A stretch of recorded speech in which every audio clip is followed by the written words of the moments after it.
अमेरिकी राष्ट्रपति ट्रंप ने अपने ट्रूथ सोशल पर किए पोस्ट में लिखा, हमने उसे बचा लिया। मेरे प्यारे अमेरिकी साथियों, पिछले कुछ घंटों में अमेरिकी सेना ने अमेरिकी इतिहास के सबसे साहसी खोज और बचाव अभियानों में से एक को सफलतापूर्वक अंजाम दिया है। ये अभियान हमारे एक बेहतरीन क्रू सदस्य अधिकारी के लिए था, जो एक बेहद सम्मानित कर्नल भी है, और मुझे आपको यह बताते हुए बेहद खुशी हो रही है कि वो अब पूरी तरह सुरक्षित और सही सलामत है। अमेरिका ने ईरानी सीमा के अंदर 24 घंटे से फंसे अपने पायलट का सफल रेस्क्यू कर बड़ी उपलब्धि हासिल की है। ये पायलट F-15E स्ट्राइक ईगल विमान मार गिराने के बाद ईरान में फंस गया था। ऐसे में अमेरिका ने इस पायलट को बचाने के लिए एड़ी चोटी का जोर लगा दिया था। इस मिशन में अमेरिका और इजराइल के elite commando force, special operation विमानों और हेलीकॉप्टरों का इस्तेमाल किया गया। बाद में अमेरिका ने बताया कि उसका पायलट अपनी ट्रेनिंग, इलाके की समझ और अपने पक्के अनुशासन के भरोसे दुश्मन के इलाके के अंदर एक दिन से ज्यादा समय तक जिंदा रहा। CNN की रिपोर्ट के मुताबिक बचाया गया एयरमैन वेपन सिस्टम ऑफिसर था। F-15E स्ट्राइक ईगल विमान के पायलट को पहले ही रेस्क्यू कर लिया गया था। ये वेपन सिस्टम ऑफिसर पहाड़ की दरार में छिपते हुए किनारा करते हुए लगातार अपनी लोकेशन बदलता रहा, ताकि ईरान की उन सर्च टीमों को चकमा दिया जा सके जो उसकी जगह के करीब पहुंच रही थी। इस अमेरिकी पायलट के पास सीमित सामान था, जिसमें एक पिस्तौल, एक कम्युनिकेशन डिवाइस और एक ट्रैकिंग बीकन शामिल था।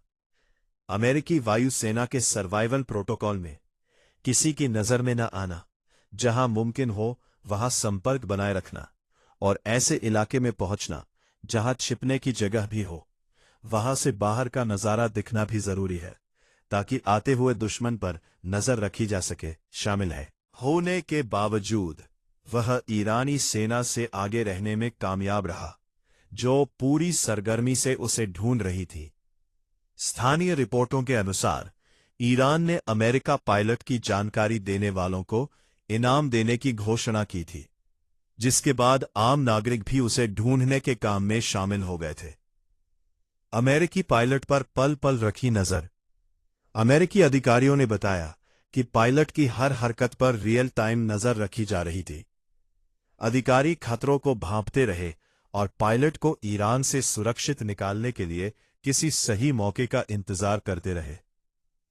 अधिकारियों के अनुसार ईरान में फंसा एयरमैन कभी भी पूरी तरह से रडार की पहुंच से बाहर नहीं हुआ, क्योंकि उसके पास मौजूद बीकन की मदद से अमेरिकी सेनाएं उस पर लगातार नजर रख पा रही थी, भले ही ईरानी सैनिक उसके और करीब पहुंच रहे थे।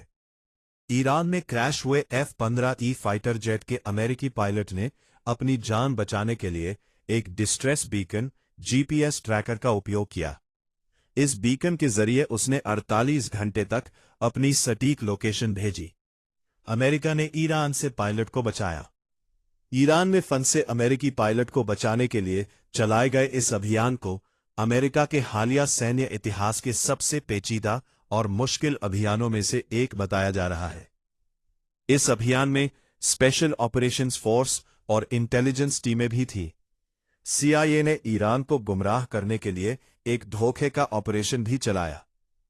ईरान में हवाई क्षेत्र को सुरक्षित करने के लिए दर्जनों अमेरिकी विमान तैनात किए गए और बचाव क्षेत्र के पास संभावित खतरों को हटाने के लिए बमबारी भी की गई। इसके बाद अमेरिकी कमांडो पायलट की मौजूदगी वाले इलाके में घुसे और उसकी चोटों का इलाज कर सुरक्षित रेस्क्यू किया। अमेरिकी पायलट ने ईरान के अंदर इतने सीमित संसाधन में ऊबड़ खाबड़ और खड़ी चढ़ाई वाले इलाके को पार किया। रिपोर्ट के अनुसार अमेरिकी पायलट एक जगह समुद्र तल से लगभग 7,000 फीट ऊंची पहाड़ी चोटी पर चढ़ गया, ताकि उसके बचने और बचाए जाने की संभावना बढ़ सके। अमेरिकी अधिकारियों ने बताया कि उस एयरमैन ने ठीक ऐसी ही स्थितियों के लिए बनाए गए सर्वाइवल प्रोटोकॉल, बचने के नियमों का पालन किया। ट्रंप ने अमेरिकी सेना द्वारा चलाए गए इस बचाव अभियान को चमत्कारी बताया। ट्रंप ने कहा कि हमने कल पुष्टि नहीं की थी क्योंकि हम अपने दूसरे बचाव अभियान को खतरे में नहीं डालना चाहते थे। सैन्य इतिहास में यह पहली बार हो रहा है कि 2 अमेरिकी पायलटों को दुश्मन के इलाके के काफी अंदर से अलग अलग अभियानों में बचाया गया है। ट्रंप ने बताया कि हम कभी भी किसी अमेरिकी योद्धा को पीछे नहीं छोड़ेंगे।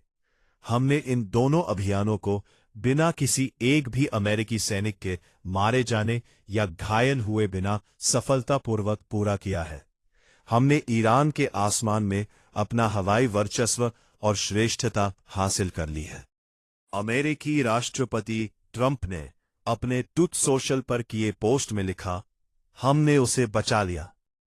मेरे प्यारे अमेरिकी साथियों, पिछले कुछ घंटों में